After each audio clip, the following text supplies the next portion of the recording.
Olá!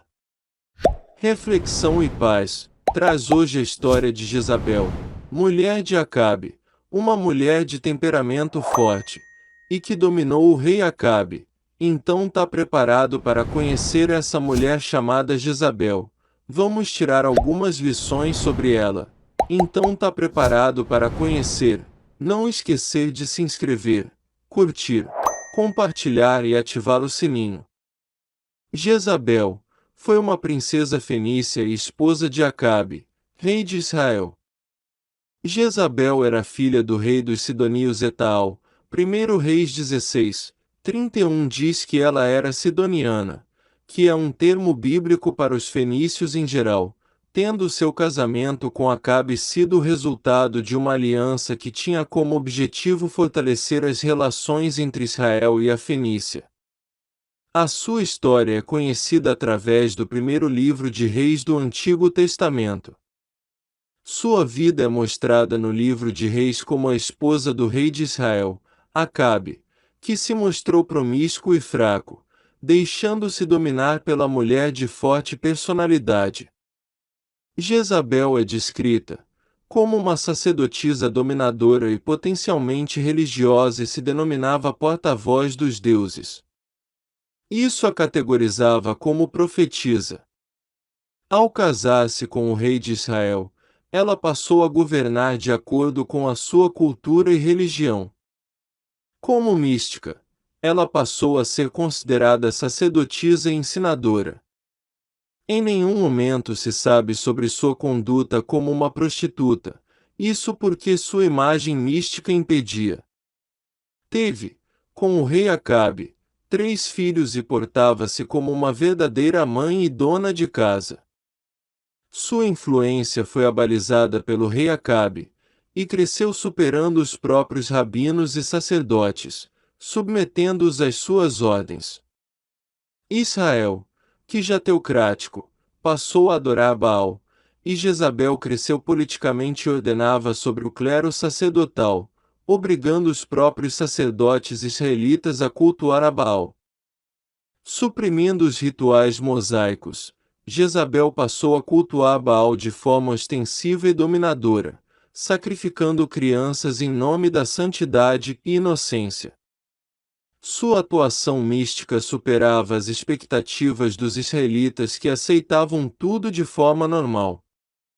Jezabel continuou a adorar os deuses fenícios, mas não se limitou a isso, pois queria combater o Deus de Israel e perseguir todos os seus seguidores.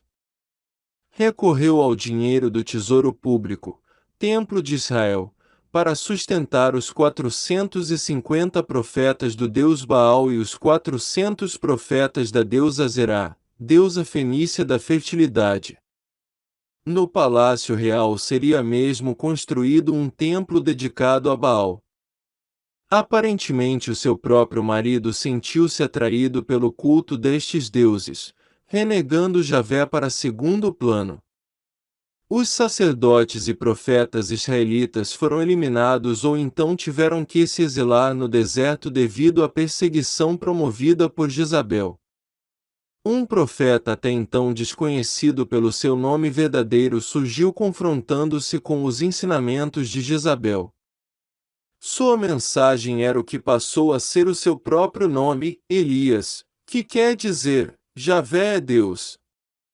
A mensagem do profeta desconhecido passou a contrastar religiosamente e provocou terror entre os rabinos e sacerdotes, que passaram a exigir dele uma prova contundente em forma de sinal, de comprovação de sua autenticidade.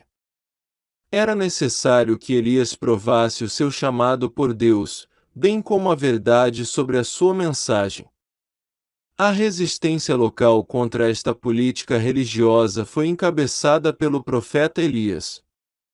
Numa espécie de concurso religioso levado a cabo no Monte Carmelo, Elias derrotou todos os profetas de Baal, que morreram, pretendendo desta forma o livro de Reis mostrar como o Deus de Israel era a única divindade. Jezabel foi desmascarada e desacreditada publicamente.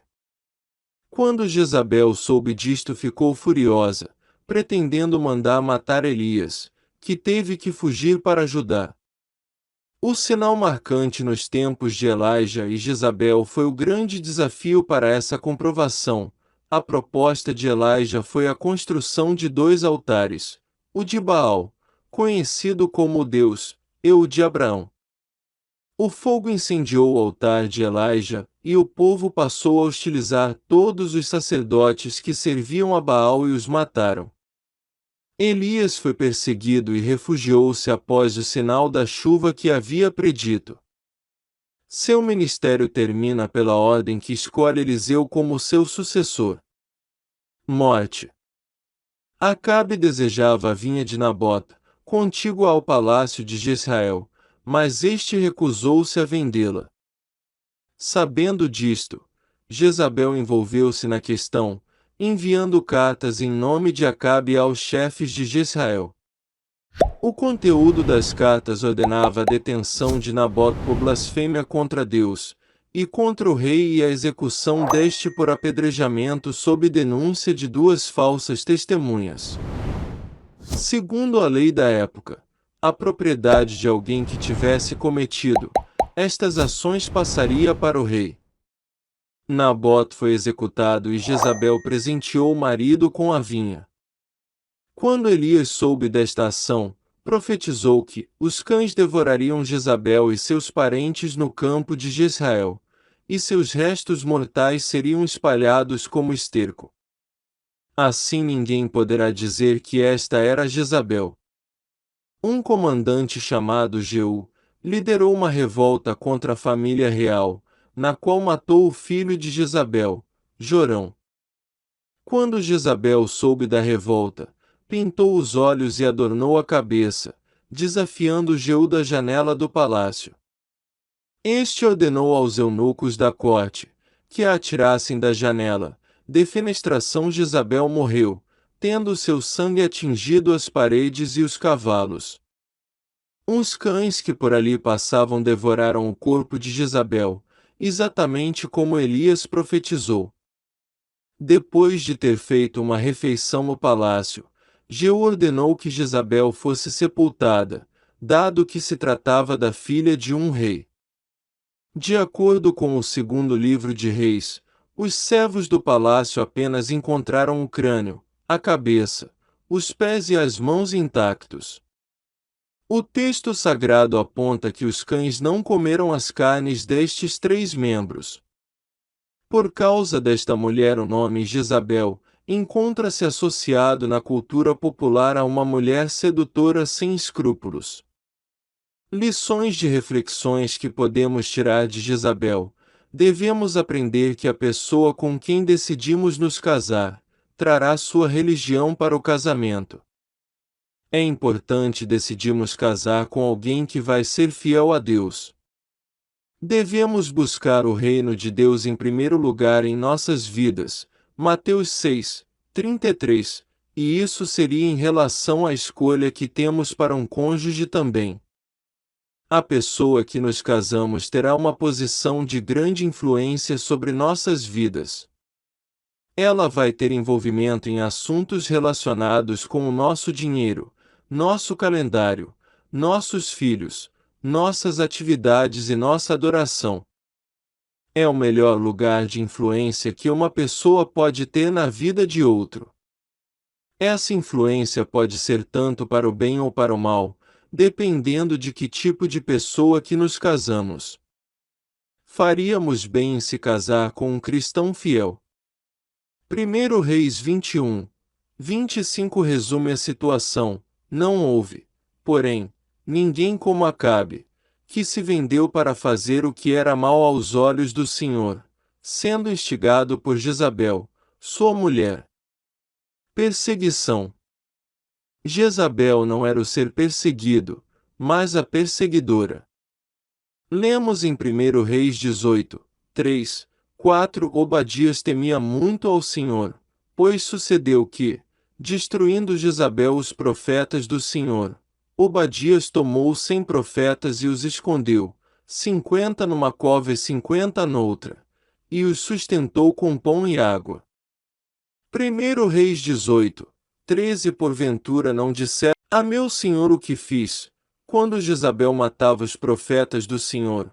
Como escondi 100 dos profetas do Senhor, 50 numa cova e 50 noutra, e os sustentei com pão e água. Jezabel procurou destruir sistematicamente os profetas de Deus a ponto de que eles tinham que se esconder para escapar de sua perseguição. Ela também buscou a vida de Elias. 1 Reis 19, 2 Ora, Acabe fez saber a Jezabel tudo quanto Elias havia feito, e como matar a espada todos os profetas. Então Jezabel mandou um mensageiro a Elias, a dizer-lhe: Assim me façam os deuses, e outro tanto, se até amanhã a estas horas eu não fizer a tua vida como a de um deles. Além disso, ela deu refúgio e abrigo seguro para os sacerdotes e sacerdotisas de Baal e Azera, 850 no total. 1 Reis 18, 19 registra as palavras de Elias. Agora pois manda reunir-se a mim todo Israel no Monte Carmelo, como também os 450 profetas de Baal, e os 400 profetas de Azera, que comem da mesa de Jezabel. A cobiça é um pecado terrível. Êxodo 20, 17 diz: Não cobiçarás a casa do teu próximo, não cobiçarás a mulher do teu próximo, nem o seu servo, nem a sua serva, nem o seu boi, nem o seu jumento, nem coisa alguma do teu próximo. Paulo listou a cobiça como uma das razões para impedir a comunhão em 1 Coríntios 5, 10. Paulo também nos diz que é simplesmente uma outra forma de idolatria, Colossenses 3, 5. D. Quando permitimos que o desejo de posses deste mundo assuma o controle sobre nossas vidas, então não há fim para o mal que nós estaríamos dispostos a fazer. Esse é o resultado da cobiça. E Hebreus 13, 5 diz: Seja a vossa vida isenta de ganância, contentando-vos com o que tendes, porque ele mesmo disse: Não te deixarei, nem te desampararei. Enfim, espero que vocês tenham gostado do conteúdo. Não esquecem de se inscrever, curtir, compartilhar e ativar o sininho.